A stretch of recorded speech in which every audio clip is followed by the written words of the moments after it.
Bismillahirrahmanirrahim. Assalamualaikum warahmatullahi wabarakatuh.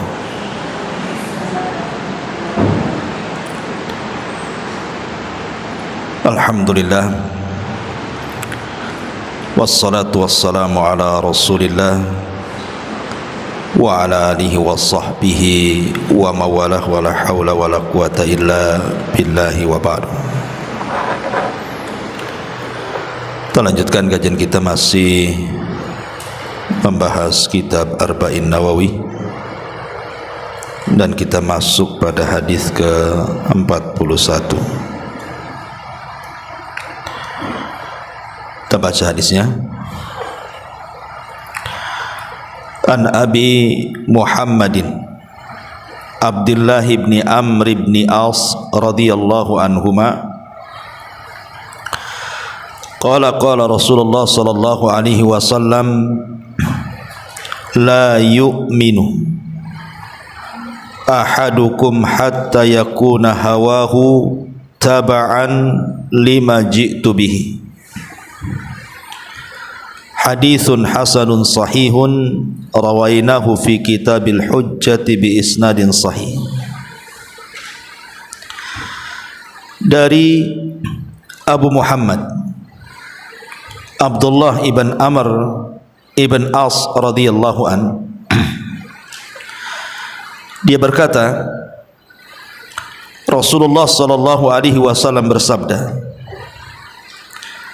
tidaklah sempurna keimanan salah seorang di antara kalian hingga hawa nafsunya mau mengikuti apa yang aku bawa. Hadis hasan sahih. Kami telah meriwayatkan dari kitab Al-Hujjah dengan sanad yang sahih. Tetapi sebagian ulama yang lainnya mengatakan hadis ini lemah karena ada seorang rawi namanya Nu'man ibn Hammad, dia bersendirian dalam meriwayatkan hadis ini. Taib, terlepas daripada hadis ini sahih ataupun hasan ataupun dhaif, tetapi maknanya sahih. Kandungan makna hadis ini sahih, bahkan dijadikan kaidah oleh para ulama tentang barometer orang yang berada di atas kebenaran dan orang yang mengikuti hawa nafsunya. Baik, kita masuk pada sahabat yang meriwayatkan hadis ini dulu. Hadis ini dari jalur Abi Muhammad. Abu Muhammad ini kunyah daripada Abdullah ibn Amr ibn As radhiyallahu anhu. Dan Abdullah ibn Amr bin As sendiri adalah seorang sahabat Nabi sallallahu alaihi wasallam yang dipuji Nabi sallallahu alaihi wasallam. Rasul mengatakan, ni'ma ahlul baiti Abdullah wa Abu Abdillah wa Ummi Abdillah. Sebaik-baik keluarga adalah Abdullah, Bapak Abdullah dan Ummi Abdullah. Maksudnya Abdullah ibn Amr ibn As. Dan beliau subhanallah mendapatkan hidayah masuk Islam sebelum ayahnya. Jadi dia masuk Islam duluan, baru kemudian ayahnya masuk Islam. Karena ayahnya ini telat masuk Islam, Amr ibn As ini. Tapi putranya Abdullah ibn As ini masuk Islam duluan daripada ayahnya. Bahkan dia menjadi satu di antara sekian para sahabat yang paling banyak mencatat hadis Nabi. Bahkan Abu Hurairah radhiyallahu anhu, kita ma'rufi Abu Hurairah, orang yang paling banyak menghafal hadis Nabi. Sampai dia mengatakan, ma min ashabin Nabi sallallahu alaihi wasallam ahadun aktsar hadisan anhu minni illa ma kana min Abdullah ibni Amr ibni As fa innahu kana yaktub wa la aktub. Kata Abu Hurairah radhiyallahu an, tidak ada orang yang melebihi hafalanku dari banyaknya hadis Rasul yang aku hafal, kecuali Abdullah ibn Amr, karena dia mencatat sementara aku tidak mencatat. Jadi Abdullah ibn Amr bin As ini memang terkenal pencatat hadis Nabi. Lah Abdullah ibn Amr bin As sendiri secara nasab dia adalah Abdullah putra Amr ibn As. Dan Amr ibn As ini salah satu daripada pembesar atau pemimpin kaum muslimin di zamannya. Jadi dia masuk Islam itu dengan bersamaan dengan Khalid ibn Walid. Tapi kalau anaknya Abdullah yang kita ceritakan justru masuk Islam duluan daripada ayahnya. Lah di antara manakib yang menarik untuk kita kaji adalah dari sisi bagaimana Abdullah ibn Amr ini, walaupun dia seorang yang luar biasa kepakaran menulisnya sehingga dia paling banyak menulis hadis Nabi SAW, tetapi dalam hal ibadah pun beliau luar biasa, sampai dikisahkan di dalam hadis Bukhari Muslim. Jadi satu ketika Abdullah ibn Amr ini kan kuat orangnya di dalam berpuasa dan juga menghatamkan Quran, itu kuat sekali. Jadi satu hari dia datang atau dipanggil Nabi SAW dan mengatakan, wahai Abdullah ibn Amr, kata Nabi SAW, aku mendengar engkau terlampau banyak berpuasa. Sebaiknya berpuasalah seperti puasa Ayyamul Bid. Puasa Ayyamul Bid maksudnya puasa 3 hari dalam sebulan. Tapi Abdullah ibn Amr bin As mengatakan, Rasul, aku sanggup lebih daripada itu. Maka Nabi SAW mengatakan, tidak bisa, karena istrimu punya hak, kemudian keluargamu punya hak. Tetapi Abdullah ibn Amr ibn As tetap mengatakan, aku sanggup. Akhirnya Rasul mengatakan, kalau begitu puasalah 1 hari dan berbukalah 1 hari. Maksudnya puasa Daud. Dan itu sudah mencukupi bagimu. Sejak itulah Abdullah ibn Amr bin As tidak pernah meninggalkan puasa Daud. Kemudian ketika Nabi SAW bicara soal membaca Al-Quran, karena Abdullah ibn Amr ibn As ini suka menghatamkan Quran dalam sebulan itu berkali-kali. Jadi kata Nabi SAW, sebaiknya hatamkan Quran minimalnya 1 bulan 1 kali saja. Kata Abdullah ibn Amr bin As mengatakan, Rasul, aku bisa lebih daripada itu. Kalau gitu kata Rasul, setiap 20 hari 1 kali. Kata dia, aku bisa lebih daripada itu. Kata Nabi SAW, kalau begitu setiap 10 hari 1 kali, dan jangan kau tambah, karena istrimu punya hak dan keluargamu punya hak. Maka sejak itu pula beliau menghatamkan Quran setiap 10 hari 1 kali. Inilah kekuatan ibadah siapa? Abdullah ibn Amr bin As ini. Bahkan Abdullah ibn Amr bin As ini termasuk orang yang paling tawadhu, dan orang yang merendahkan diri pasti Allah akan angkat derajatnya. Sebagaimana orang yang sombong itu pasti Allah akan rendahkan derajatnya. Jadi dikisahkan oleh Abu Abdurrahman, dia mendengar Abdullah ibn Amr bin As radhiyallahu an mengatakan,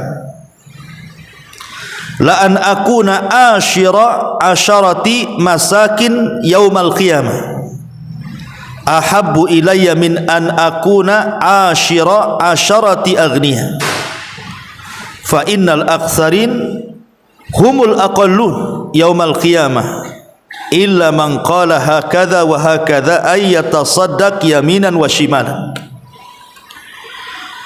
Kata beliau, kata Abdullah ibn Amr ibn As, dia mengatakan, seandainya aku satu di antara 10 orang fakir miskin pada hari kiamat, itu lebih aku sukai dibandingkan aku satu di antara 10 orang yang kaya pada hari kiamat.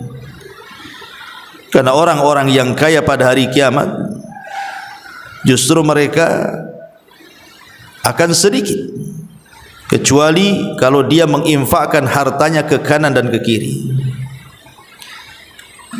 Perkataan ini sangat dalam karena menunjukkan bagaimana tawadunya Abdullah di sini, Abdullah bin Amr ini. Seandainya aku menjadi satu di antara 10 fakir miskin, lebih baik dibandingkan menjadi satu di antara 10 orang-orang kaya. Karena nanti pada hari kiamat hisabnya orang kaya kan lama dan lambat, sementara hisabnya orang-orang fakir itu cepat. Makanya ingat ketika saya berkisah tentang hadis Nabi SAW. Jadi satu hari Anas bin Malik radhiyallahu anhu menceritakan, dia duduk bersama Nabi. Tiba-tiba Nabi SAW mengatakan, akan masuk kepada kalian sekarang rajulun min ahlil jannah, laki-laki yang termasuk penduduk surga. Akan masuk ke masjid ini sekarang laki-laki yang termasuk penduduk surga. Rupanya dari sudut masjid ada seorang laki-laki Ansor masuk, dengan nampak di janggutnya bekas wudunya dan menenteng sandalnya. Kemudian keesokan harinya Rasul SAW bicara lagi, sebentar lagi akan masuk kepada kita seorang laki-laki yang termasuk penduduk surga. Rupanya orang itu lagi. Kemudian keesokan harinya berikutnya Rasul ngomong itu lagi, rupanya dia lagi yang dimaksud Nabi. Jadi Abdullah ibn Amr ibn As ini penasaran, punya amalan apa orang itu? Kok bisa Nabi SAW mengatakan si fulan termasuk penduduk surga? Dan ini menunjukkan semangat para sahabat kalau ada orang yang dijanjikan Rasul dengan surga, kepengen juga seperti itu. Jadi ingin tahu rahasianya apa? Rahasianya orang ini, kenapa Rasul sampai mengatakan si fulan termasuk penduduk surga? Jadi Abdullah ibn Amr ibn As ini pura-pura bertamu, ada masalah dengan keluarganya, kemudian berpura-pura bertamu 3 hari, ingin mengetahui apa aktivitas orang itu. Rupanya biasa-biasa saja, baca Qur'annya biasa, sholat malamnya biasa, zikirnya biasa, istighfarnya biasa. Sahabat yang lebih daripada dia lebih banyak lagi. Akhirnya kecewalah Abdullah ibn Amr ibn As ini. Pas di hari ketiga baru dia menceritakan maksud dia bertamu selama 3 hari itu. Dia tidak ada masalah dengan keluarganya, cuman dia mendengar Rasul SAW mengatakan kepada anda bahwa anda termasuk penduduk surga. Kira-kira apa rahasiamu? Aku lihat kau biasa-biasa saja. Maka barulah setelah hendak pergi, orang ini menceritakan bahwa setiap malam sebelum tidur, kata dia, aku berusaha mengeluarkan dari hatiku perasaan hasad dan dengki kepada siapapun yang menyakitiku. Ku maafkan mereka. Jadi amalannya itu bukan amalan badan, bukan membaca Quran, bukan solat malam, bukan zikir, tidak. Tapi amalan yang membuat Rasul mengatakan si fulan termasuk penduduk surga adalah amal hati. Jadi setiap hari sebelum tidur dia maafkan semua yang menzalimi dia, dan dia keluarkan setiap hasad dan dengki dari hatinya. Kata Abdullah ibn Amr ibn As, oh boleh jadi inilah yang dikehendaki Nabi sallallahu alaihi wasallam. Lihat bagaimana Abdullah ibn Amr bin As luar biasa semangatnya untuk menjadi penduduk surga. Ma'asyiral muslimat yang dimuliakan Allah Subhanahu wa taala. Bahkan di antara perkataan beliau yang sangat bagus sekali, innal jannata haramun ala kulli fahishin an yadkhulaha. Allah haramkan surga kepada setiap orang yang lisannya sangat jelek ketika bicara. untuk memasukinya. Ya persis seperti sabda Nabi SAW bahwa orang yang tidak bisa menjaga lisan maka diancam dengan neraka. Kata Nabi SAW, sesungguhnya ada seorang hamba yang mengucapkan satu kalimat tanpa sadar. Rupanya kalimat itu membuat Allah murka sehingga Allah masukkan ia ke dalam jahanam sejauh barat dan timur. Ma'asyiral muslimat yang dimuliakan Allah Azza wa Jalla, itulah sekilas daripada biografi Abdullah ibn Amr ibn As radhiyallahu anhu. Abdullah ibn Amr bin As ini menceritakan sebuah hadis dari Nabi SAW. Apa kata Rasul? La yu'minu ahadukum hatta yakuna hawahu taba'an lima ji'tu bihi. Tidaklah sempurna keimanan seseorang. Kalimat la yu'min bukan berarti kafir, tidak. Maksudnya tidak beriman di sini, maksudnya tidak beriman dengan sempurna. Siapa yang tidak sempurna imannya itu? Seseorang di antara kalian hingga hawa nafsunya mau mengikuti apa yang aku bawa, kata Nabi. Hingga hawa nafsunya ditundukkan dengan syariat yang dibawa Nabi SAW. Apa maksudnya menundukkan hawa nafsu di atas syariat Nabi SAW atau di atas apa yang diajarkan oleh Nabi SAW? Saya contohkan begini, Bu, untuk memudahkan memahami hadis ini. Kalau ada dua orang yang berzina,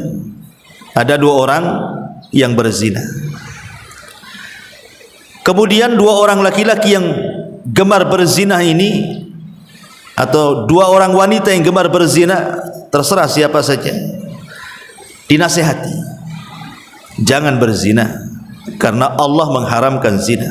Kemudian disebutkan dalil-dalil tentang haram zina. Akhirnya dua orang ini bertobat kepada Allah Azza wa Jalla karena takut luar biasa. Setelah dinasihati bahwa zina itu haram, bahwa zina itu terancam dengan neraka, terancam dengan azab dan begitu seterusnya, bertobatlah dua orang ini. Setelah lama berlalu, anggaplah yang satu si fulan, yang duanya si Alan gitu ya, biar enak ya, fulan dan Alan gitu ya. Jadi si fulan ini betul-betul ketika dia tobat dan hijrah tidak mau berzina lagi, maka segala wasilah-wasilah yang mengantarkan kepada zina dia tutup rapat-rapat, tidak mau. Pokoknya dia menjauh daripada wasilah-wasilah yang bisa mengantarkan dia kepada zina. Dia benci melihat pamannya seseorang yang membuka auratnya. Dia tidak suka dengan gambar-gambar yang membuka auratnya. Pokoknya apapun yang menjadikan dia akan berzina lagi, dia tinggalkan. Ini yang satu, yang si fulan ini betul-betul tobat dia, benci dengan perbuatan zina itu.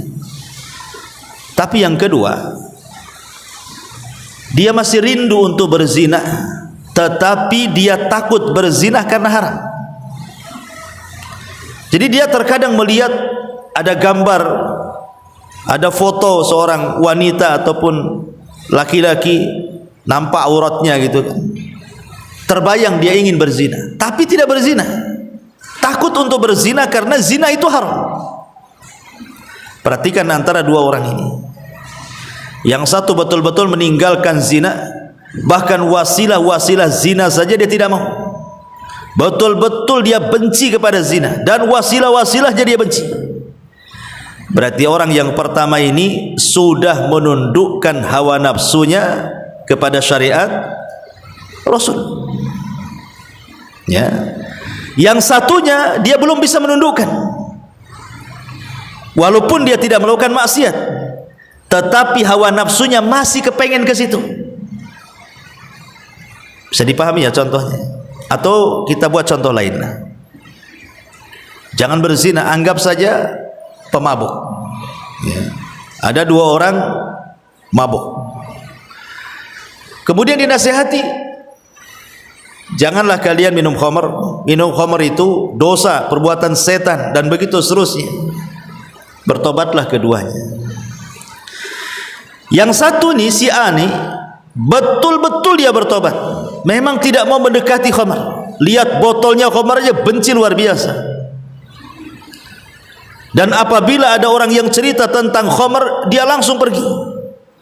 Pokoknya dia tidak mau telinganya mendengar soal khamar, tidak mau melihat matanya kepada botol khamar, bahkan meninggalkan semua kawan-kawan yang mencintai khamar.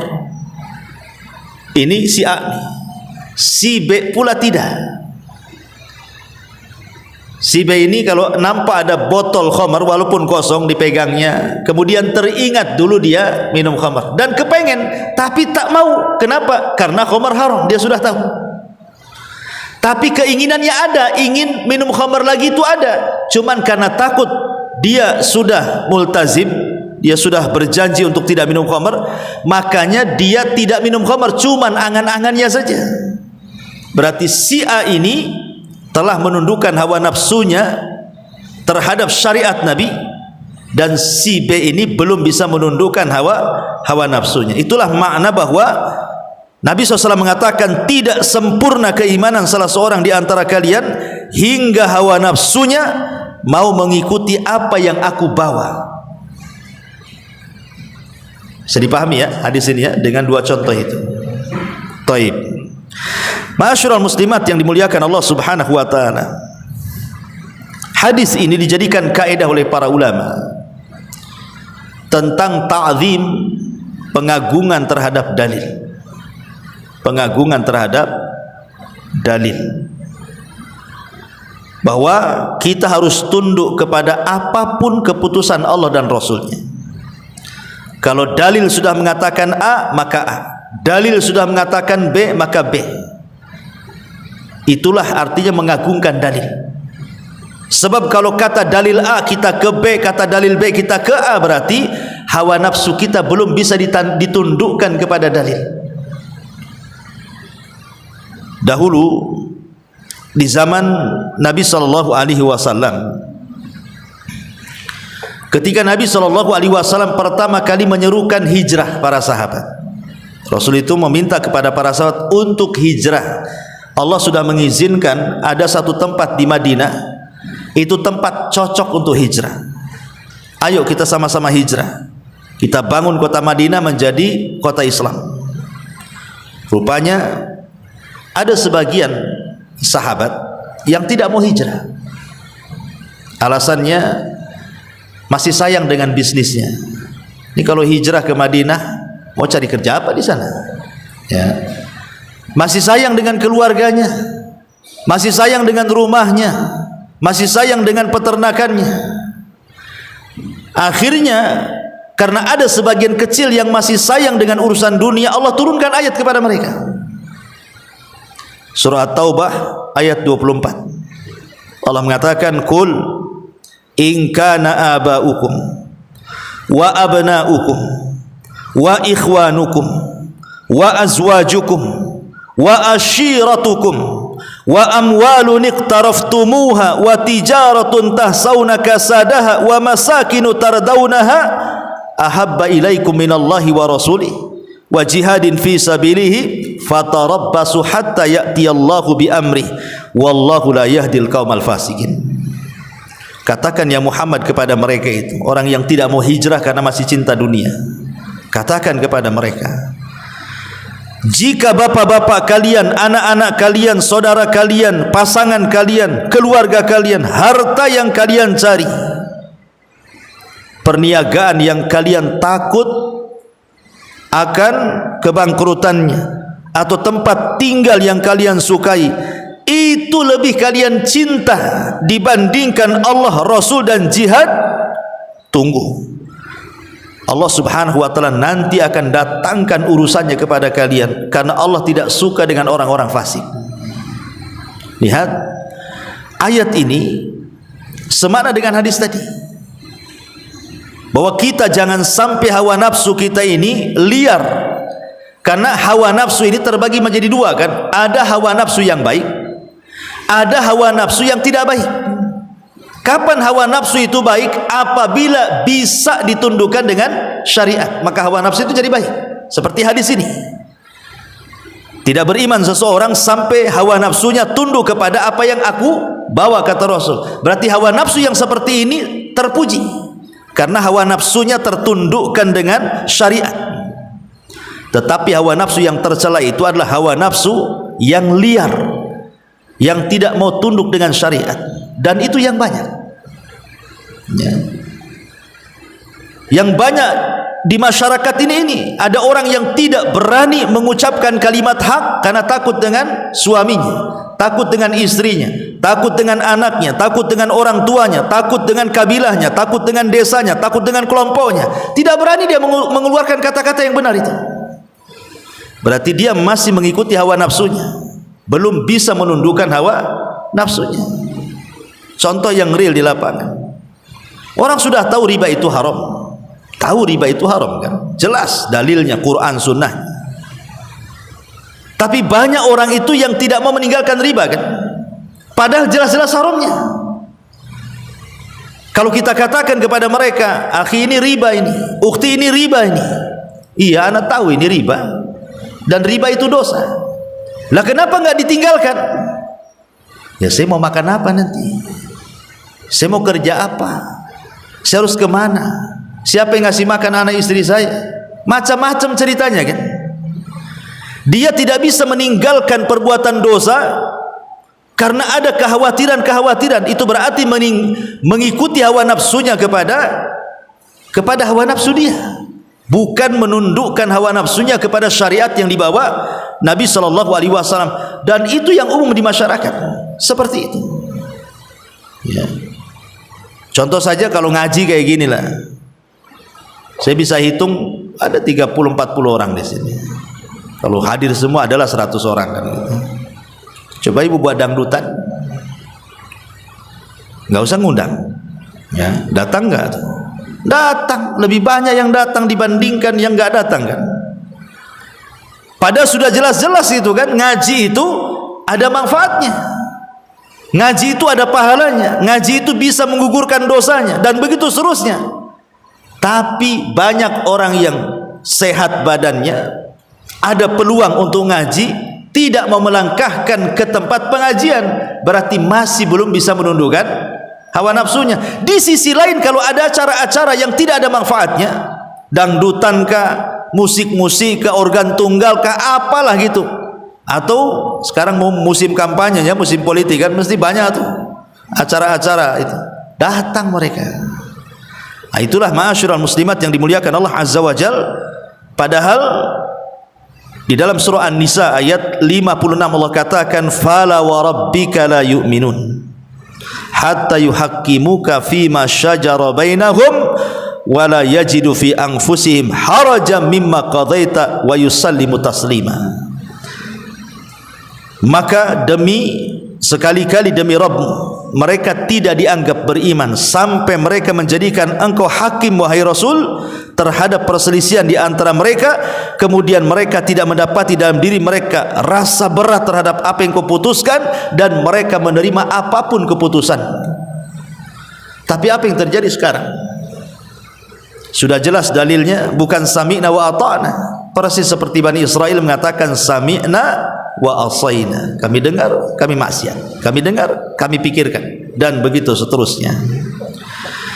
Ma'asyiral muslimat yang dimuliakan Allah Azza wa Jalla, baik kita masuk dalam faedah hadis. Apa saja faedah dari hadis ini? Yang pertama, hadis ini berfaedah, yajibu 'alal muslim an ya'ridha amalahu 'alal kitabi was sunnah wa yas'a li an yakuna muwafiqan lahum. Wajib atas seorang muslim ataupun muslimah untuk mencocokkan amalannya dengan Al-Quran dan Sunnah, dan berupaya supaya setiap perbuatannya betul-betul mengacu kepada Al-Quran dan Sunnah. supaya bisa ditundukkan hawa nafsunya. Jadi wajib bagi seorang muslim atau muslimah terus mencocokkan perbuatannya, ibadahnya, amalannya kepada Al-Quran dan Sunnah, dan berupaya untuk menjadi rujukan dalam kehidupannya Al-Quran dan Sunnah itu, supaya bisa mengkontrol hawa nafsunya. Karena orang kalau masih berpegang dengan Al-Quran dan Sunnah, tentu dengan pemahaman salaful ummah, insya Allah hidupnya itu masih akan terkontrol, masih terkontrol. Tapi kalau sudah jauh daripada Al-Quran dan Sunnah, mulai mengikuti hawa nafsunya, dah kemana-mana dia. Ya, dunia dikejarnya, akhirat ditinggalkannya. Kemudian juga yang kedua, anna mahabbatal abdi likulli ma yuhibbullaha wa rasulah. Bahwa kecintaan seorang hamba adalah mencocoki apa yang dicintai Allah dan Rasulnya. Kalau Allah mencintainya, kita cintai. Kalau Allah membencinya, kita benci. Kalau Rasul mencintainya, kita cinta. Kalau Rasul membencinya, kita benci. Itulah cara menundukkan hawa nafsu kepada syariat. Tapi kalau seandainya kita membenci yang disenangi syariat, atau menyenangi yang dibenci syariat, itu belum bisa menundukkan hawa nafsu itu. Syariat mengatakan khamar haram, masih juga minum. Syariat mengatakan gibah itu dosa besar, masih juga gibah. Syariat mengatakan dusta itu dosa besar, masih juga nyebar hoax. Itu belum bisa menundukkan hawa nafsunya, karena dia masih cinta dengan sesuatu yang dibenci Allah dan Rasulnya. Ini faedah yang kedua. Faedah yang ketiga, wujubu tahkimir rasul fi kulli masailid din al-i'tiqadiyati wal amaliyati war ridha bidzalik wat taslim. Wajib menjadikan Rasul sebagai hakim, pemutus pada setiap permasalahan agama, baik yang bersifat keyakinan ataupun yang bersifat amalan, dan harus redha dan menerima apapun keputusannya. Dahulu di zaman keemasan para sahabat Nabi SAW, betul-betul sahabat adalah orang yang paling menundukkan hawa nafsunya di hadapan syariat. Ketika pengharaman keledai peliharaan, jadi dulu di zaman Nabi SAW pernah terjadi paceklik hebat tuh, sampai kelaparan, sampai ada orang yang makan dedaunan, bahkan binatang-binatang sudah mulai mati karena kehausan. Paceklik hebat, kelaparan di mana-mana, sehingga sebagian para sahabat Nabi SAW terpaksalah di antara mereka ada yang menyembelih keledai peliharaan mereka. Keledai yang suka digunakan untuk mengangkut barang. Kan orang Arab tuh kalau kendaraan angkut tuh menggunakan keledai. Ngangkut apa saja, air, kayu, ngangkut orang pula di situ. Itu pakai keledai. Ya. Jadi akhirnya keledai-keledai itu yang harusnya jadi kendaraan mereka kemana-mana pakai keledai, ngangkut barang pakai keledai, karena kelaparan hebat disembelilah keledai-keledai itu oleh sebagian sahabat. Mendengar hal itu, Nabi SAW langsung memberitahu. Padahal keledai itu sudah siap santap tuh. Sebagian mereka sudah dimasak, sebagian mereka sudah siap santap, tinggal makan saja. Tiba-tiba Nabi SAW melarang, tidak boleh memakan daging keledai peliharaan, haram. Ya. Kalau keledai liar nggak apa-apa, tapi kalau khusus peliharaan tidak boleh, karena dianggap rizun, kotor. Maka itu daging-daging yang ada di atas periuk tuh, periuk para sahabat, ditumpahkan semuanya. Tidak ada satupun sahabat yang berani jangan lagi mencicipi dagingnya, kuahnya pun tidak, ditumpahkan semuanya. Setelah mengetahui bahwa Rasul mengharamkan tidak boleh memakan keledai peliharaan, lihat bagaimana hawa nafsu para sahabat tertunduk dengan syariat. Ya, ketika Rasul mengatakan haram, haram. Kalau kita enggak, kata Rasul haram, kita bilang haram, katanya agak pelan gitu. Enggak mau dibilang kencang-kencang itu kan itu. Atau dibilang halal pula gitu ya. Atau contoh yang lain, dikisahkan Anas bin Malik radhiyallahu an ketika Anas ini sedang bertamu di rumah Abu Talha. Minuman para sahabat itu, Bu, itu biasa minum khamr. Sahabat itu dulunya juga pemabuk, ya, sebelum diharamkan khamr itu. Jadi Anas bin Malik radhiyallahu an biasa menuangkan khamr di tamu-tamu sahabat Rasul di rumah Abi Talha radhiyallahu an. Lah tiba-tiba ada teriakan dari luar rumah, di pasar-pasar, di kerumunan, di keramaian, sayup-sayup terdengar sampai ke rumah Abi Talha. Jadi Abu Talha ngomong sama Anas tuh, Anas, ukhruj fasma madza yaqulu munadi yunadi. Keluar kau Anas, ngomong apa orang itu di luar tuh, kok ramai kali. Maka Anas pun kemudian keluar. Setelah beberapa saat datang lagi, kemudian ngomong sama Abu Talha, ya Abu Talha, Nabi SAW sudah mengutus seseorang untuk mengumumkan di halayak ramai manusia, ala wa innal khamra qad hurrimat. Ingatlah sesungguhnya khamr diharamkan. Mendengar hal itu, Abu Talha pun langsung terdiam. Dan manusia yang di pasar-pasar bergerak pulang, yang ada di keramaian bergerak pulang. Kemudian semua menuangkan khamr-khamr yang ada di rumah mereka, di depan rumah-rumah mereka, sampai perawi hadis mengatakan hatta salat syawari'ul Madinah, sampai gang-gang kota Madinah itu banjir gara-gara khamr yang dituangkan para sahabat Nabi SAW. Lihat bagaimana ketundukan hawa nafsu para sahabat betul-betul ditundukkan dengan syariat. Ketika Rasul mengatakan khamr haram, haram, sudah selesai. Tidak ada istilah mereka, saya kan sudah kecanduan, biarlah saya sedikit-sedikit meninggalkan. Biasa satu hari 5 botol, nanti saya kurangi besok 2 botol, lusa 1 botol, lusanya 1 gelas, lusanya lagi 1 sendok, baru saya buang botol-botol sendok-sendoknya, katanya. Bukan begitu, ya. Tidak ada sahabat itu yang meninggalkan maksiat itu secara tadarruj, bertahap, tidak ada. Kalau sudah haram, haram, selesai. Nah, kalau kita mungkinlah, Ustaz tidak bisa kalau harus ninggalin gibah secara mutlak. Ya pelan-pelan lah. Kalau gibah selingan-selingan nggak apa-apa kan Ustaz? Nggak ada, ya gibah kan itu. Nggak ada gibah selingan itu. Tetap haram. Ya, jadi begitulah para sahabat mencontohkan kepada kita menundukkan hawa nafsu di atas syariat Nabi SAW. Bahkan ketika turun ayat hijab surah An-Nur 31 itu, wal yadribna bihumurihinna ala juyubihin, hendaklah wanita-wanita itu melembrehkan jilbab mereka di dada-dada mereka, artinya ditutup auratnya. Subhanallah, semua wanita pulang ke rumah, apapun yang mereka dapati, entah dari gorden, entah dari taplak meja, apapun kain yang mereka dapati, langsung ditutup.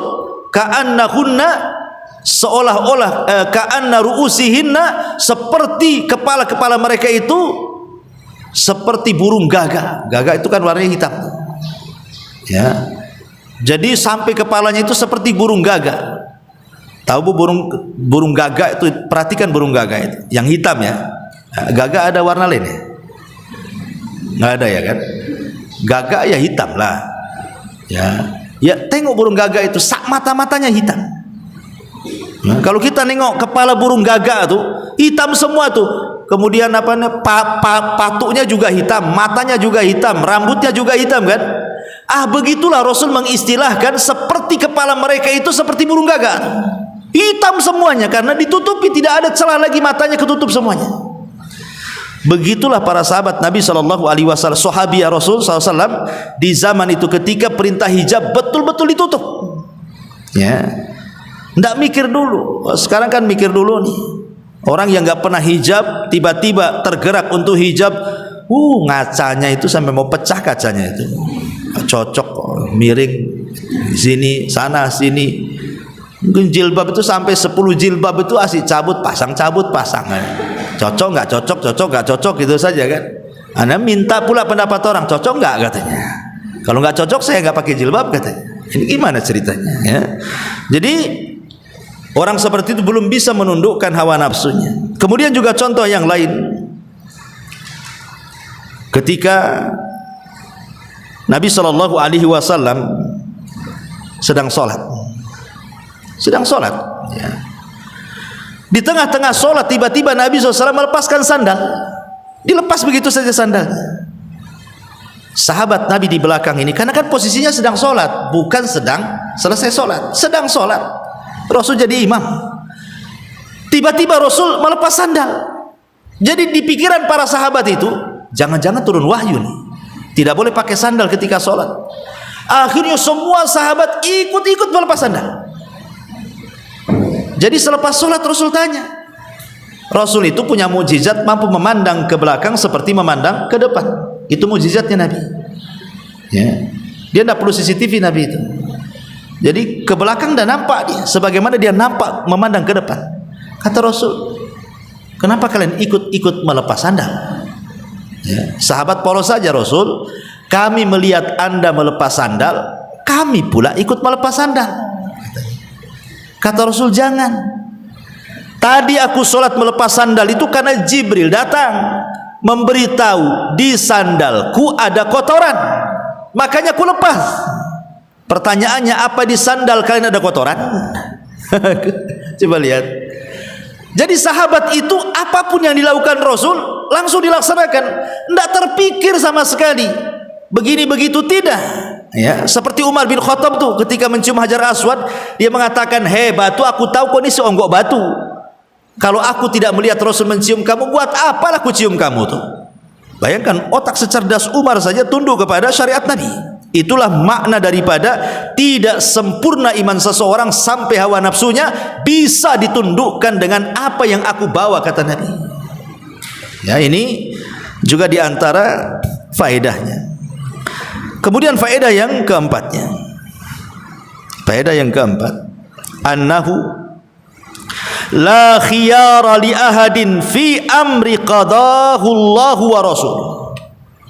Tidak ada pilihan bagi seseorang apabila Allah dan Rasulnya sudah memutuskan sebuah perkara. Tidak ada pilihan kecuali harus taat.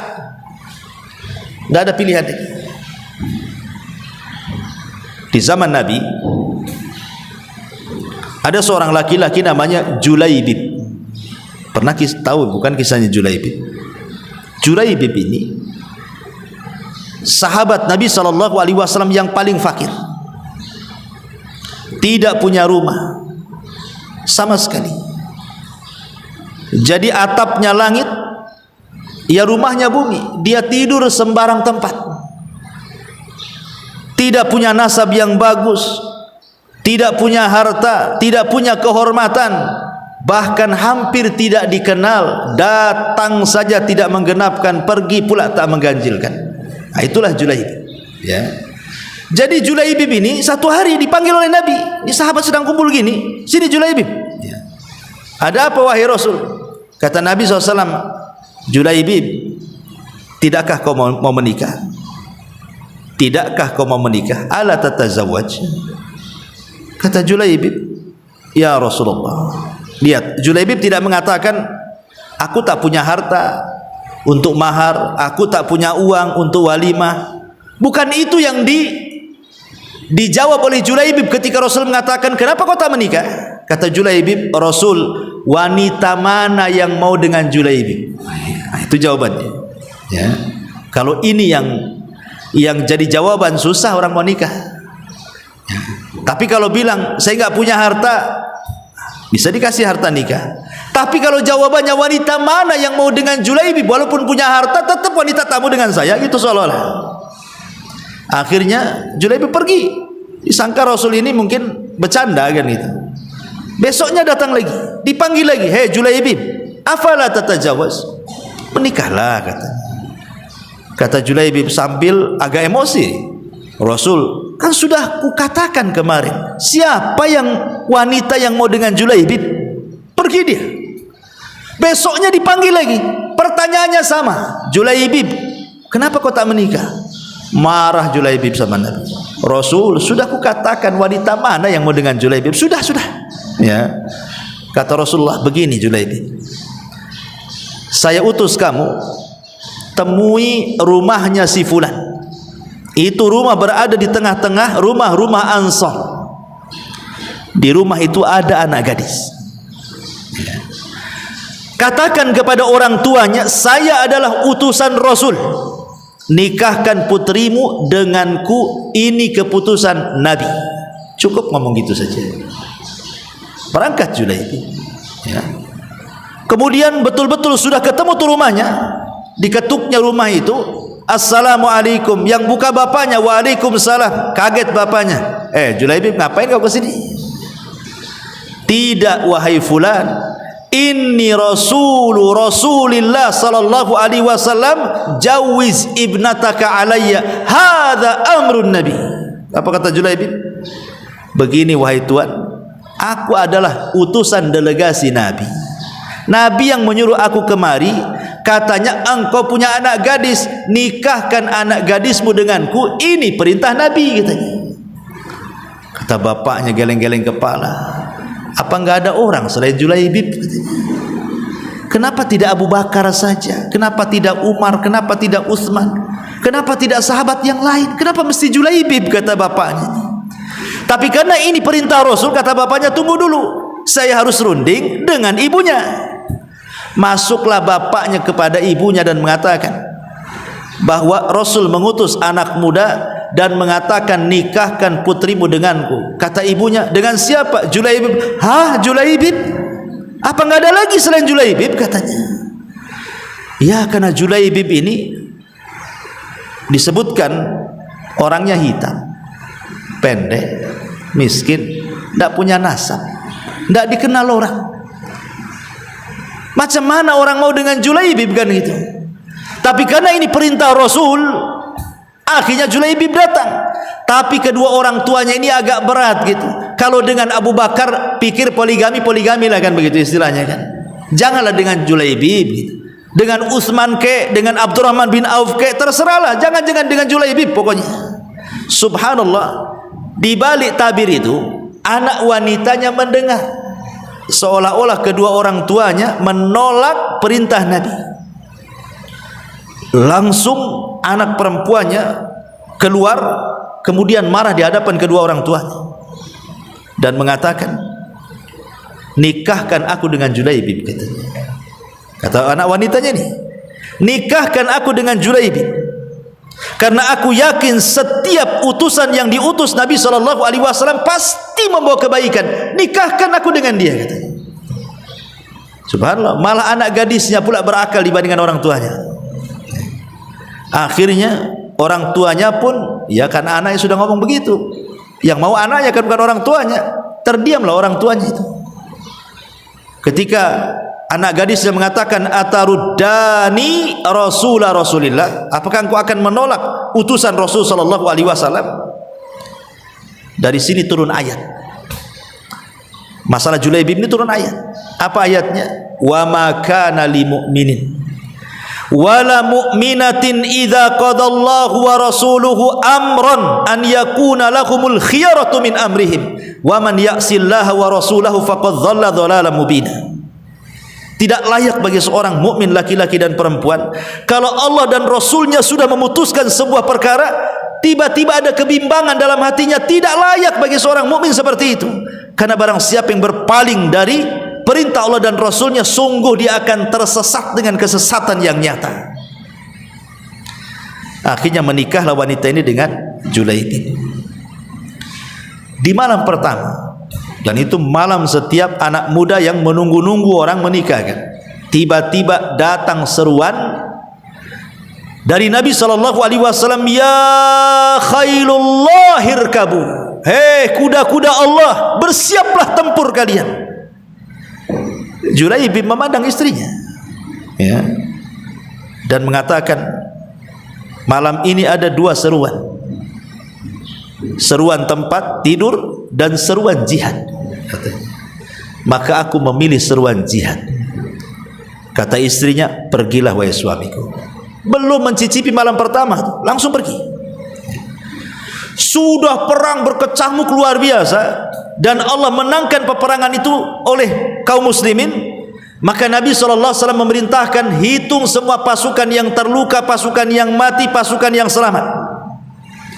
Akhirnya dihitung, yang selamat sekian, yang luka sekian, yang meninggal sekian, yang mati syahid. Dikumpulkan jasad. Kemudian Rasul mengecek satu-satu. Kata Nabi SAW, ada yang kurang.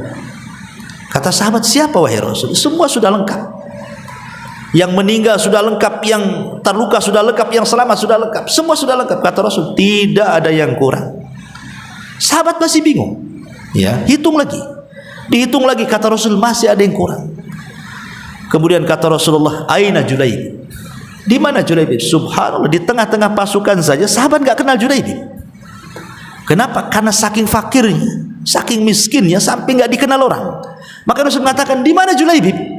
Kok enggak nampak di sini? Cari Julaibib, ya. Akhirnya dicarilah Julaibib. Rupanya Julaibib sedang meregang nyawa, dan di hadapannya ada 7 orang musyrik yang berhasil dibantai dia. Ketika melihat bagaimana Julaibib membantai 7 orang musyrik, dan terakhir dia terluka dan sedang meregang nyawa, kemudian Nabi SAW menghampiri Julaibib. Ketika itu Julaibib meninggal dunia.